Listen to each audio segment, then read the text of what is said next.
Welcome back, YouTubers. I have an odd question. Why do people feel the need to be so fake? A logical person would analyze that as an individual needs to lie.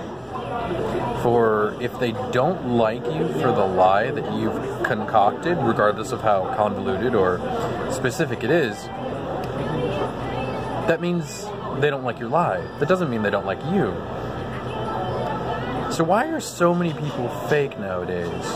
Go out of their way to be ostentatious or annoying and say whatever they please to get a result of a reaction out of someone. Why do human beings feel the need to push everyone else's buttons? Why do we need validation of our actions from another individual?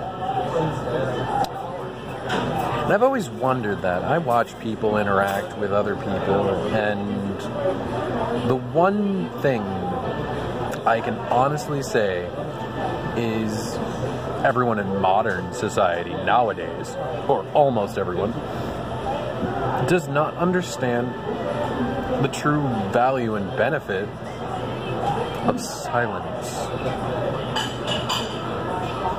A while back, I had a theory, and I decided to do it.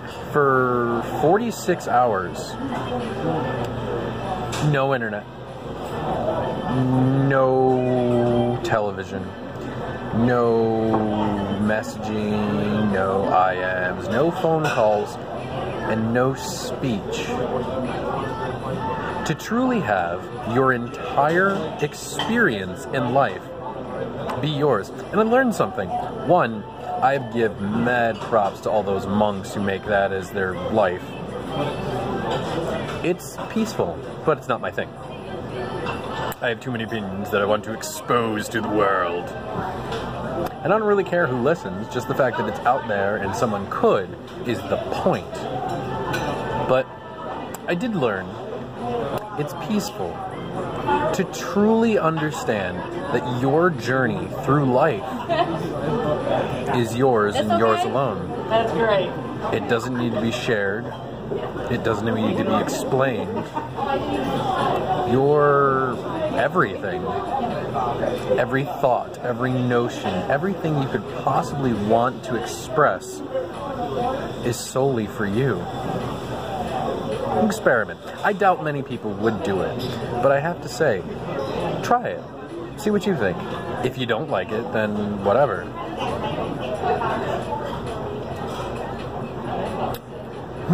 But there's so many fake people out there.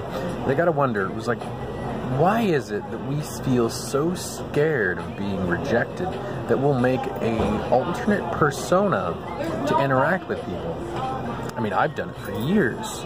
Years and years and years and years and years and years and years and years and years. And you don't realize you do it. Do you truly know who you are behind the lies? The little white lies. You're just like the smiling when you're not happy. You see a friend who looks concerned and you ask them why. Well, that's just being a good friend. But if you don't actually care, that's a lie. If you don't want them to feel better for the sake of them feeling better and just so you don't have to deal with them being upset, that's also not a friend. That's someone who is around you, grown accustomed to you acting a certain way, and when you change that up, people don't like change. Oh, look at that. Back to the original point. But so many people are so afraid of being rejected, they never show their true face. I mean, take for instance myself. I have interacted with a lot of people, and I kind of commingle. I've always done that. It was like, okay, I analyze what aspects about the person that I like while figuring out what they would like in an individual, and I become that person. It's what most people do when they date. God forbid someone should love you for who you are. Right. And then he was like, those aren't real friends because they don't know the real you.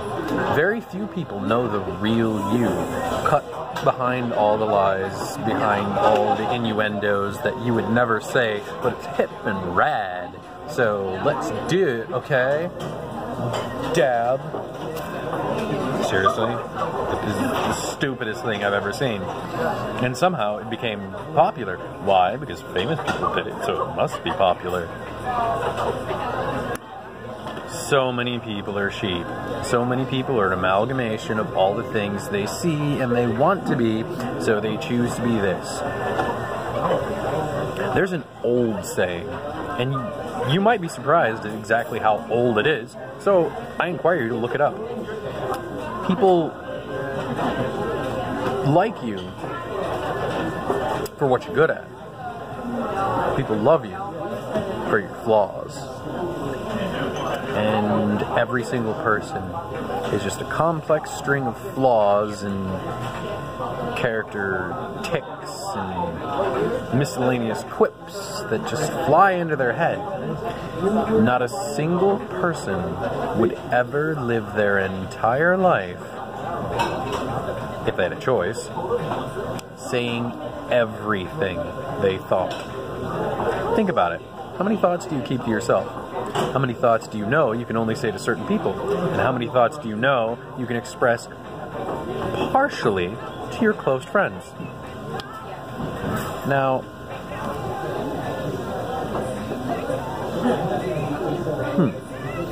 how much of that is all that you think? Now, ask yourself, next time you're interacting with your friends, do they like you for who you really are? Or do they like you for what you pretend to be? Think about it. What would you do? Subscribe.